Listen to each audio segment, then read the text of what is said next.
No niin. Pyöri. Eli prossukuuleri otettiin just pois. Ja nyt alkaa ei näe JP mitään, siirrä valoa. No niin, nyt alkaa tää jännä kakkahousussa. Tutkimme, miten prossu haluaa käyttäytyä. Tää on kyllä ihan oikein asennettu tänne, että emo vaan ei mene päälle. Että tää pystytään tästä ihan ottamaan näin. Ja ainakaan tässä, mitä mä nyt omin silmin katon, niin ei ole mitään naarmuja. Pinnit on ehjiä emossa, tällä kertaa ainakin. Eli ei ole siitäkään kyllä kiinni, että haluaisiko joku kommentoida tästä Asuksen emolevystä vähän. Et mitään syytä ei ole, miksi emo ei käynnisty. Virta tulee periaatteessa joo. Virhekoodiksi näyttää 00, eli ei mitään. Ja kukaan ei saa, meitä nyt tässä on 4 datanomia kokeilemassa, tai 3 datanomia ja 1 tommonen wannabe datanomi kokeilemassa, että kaikilla meillä yli 10 vuoden kokemus kuitenkin tästä alasta, että ei kai tässä sen enempää, että musta vähän tuntuu, että MSI saa vähän enemmän kannatusta tämän jälkeen, jos se ei enää rupea toimia. Voidaan me toi prossu tietenkin pistää tässä hienosti vielä uudestaan tonne. Tässä tää meidän korkeakoululainen saa vilkuilla. Haluatko vielä luupi? Kaikki on ihan siisti.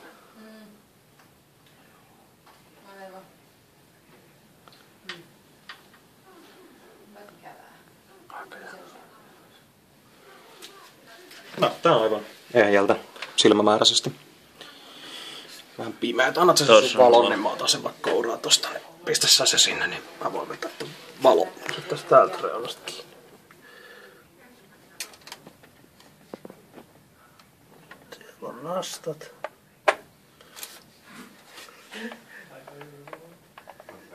Se on. Jep. Nyt on 3 ihmistä todennut, että se on oikeinpäin.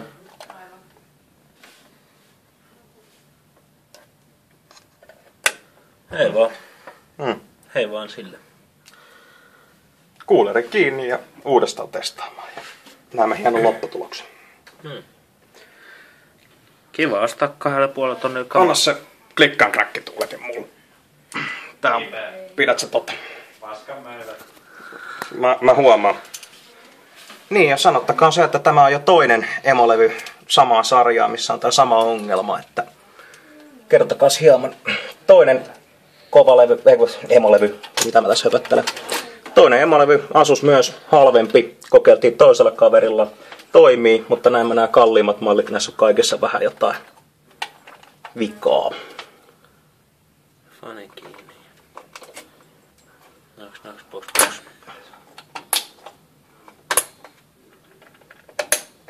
Noin. Sitten voidaan laittaa tänne hienosti piuha kiinni.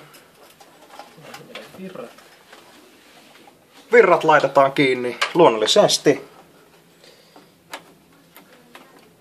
Näin. Nappi päälle täältä, että nyt saa toverikin virrat. Oi, siellä on virtaa. Ja kato, valot syttyy. Ja nyt kone painettiin päälle. Prossukuuleri aina lähtee niinku jälkikäteen käyntiin. Ja hienosti 0 näyttää. Siinä se oli. Mikä muu näppäinen koneessa toimikaan kuin virta ja tää.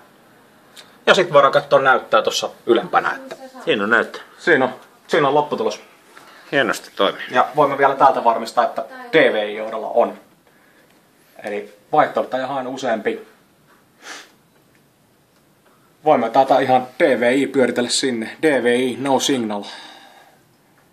Elikkä mielenkiintoista toimii.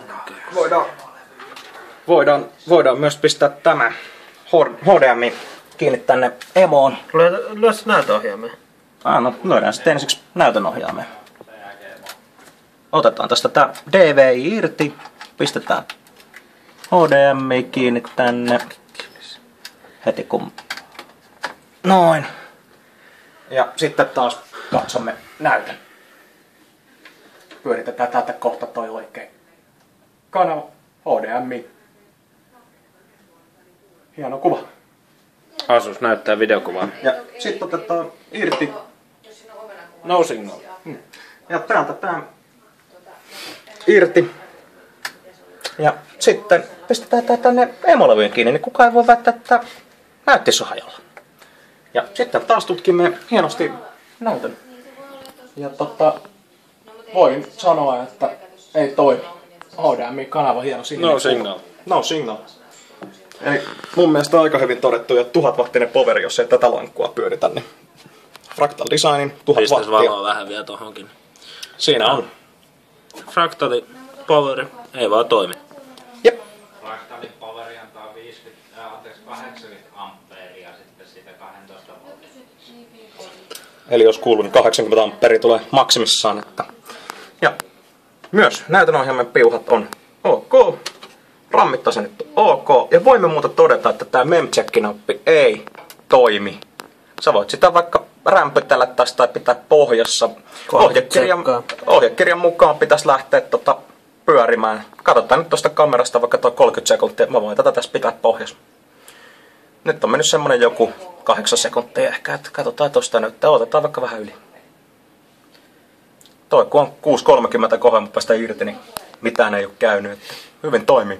Mennäänkö mä jaksa pitää tätä kameraa tässä? Kyllä, voimaa. Voimia kyllä tarvitaan tämmöisten kanssa. Että tää ei ihan halpaa puuhaa ole, jos tää laskutetaan aina asiakkaalta.